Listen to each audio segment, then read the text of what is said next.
9 départements donc en vigilance orange canicule. On est en direct avec Thierry Doucet. Bonsoir. Merci d'être avec nous. Vous êtes directeur de cabinet du préfet du Gard.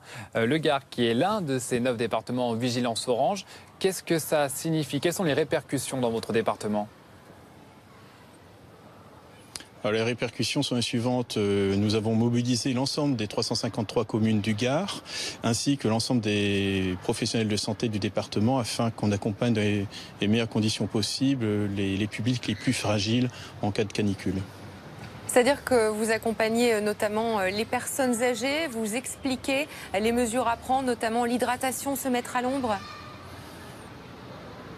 Oui, tout à fait. On rappelle les bons comportements à avoir dans ce genre de situation. Et puis de manière beaucoup plus pratique, par exemple, on a le SAMU social sur la ville de Nîmes a augmenté ses maraudes et accompagne tous les usagers de la rue sur ces problématiques et rappelle les règles de bon comportement en cas de canicule. Alors en plein été, il faut faire de la prévention avec les habitants évidemment, mais aussi avec les nombreux touristes.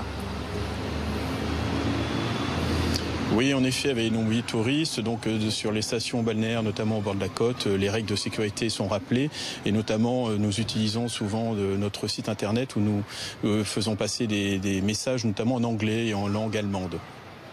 Thierry Doucet, on attend des températures proches des 35 degrés, supérieures à 35 degrés, avec des valeurs très élevées la nuit. Dans votre souvenir, ces dernières années, il y a eu des épisodes similaires de canicule chez vous ? Alors l'an dernier, on a eu une journée similaire. Mais là, l'épisode cette année est particulier parce qu'on nous annonce des températures entre 38, 40 jusqu'à 41 jusqu'en fin de semaine. Et surtout, c'est la nuit où la température ne descendra pas en dessous de 23-24 degrés. Donc c'est un événement exceptionnel. C'est un événement exceptionnel pour vous.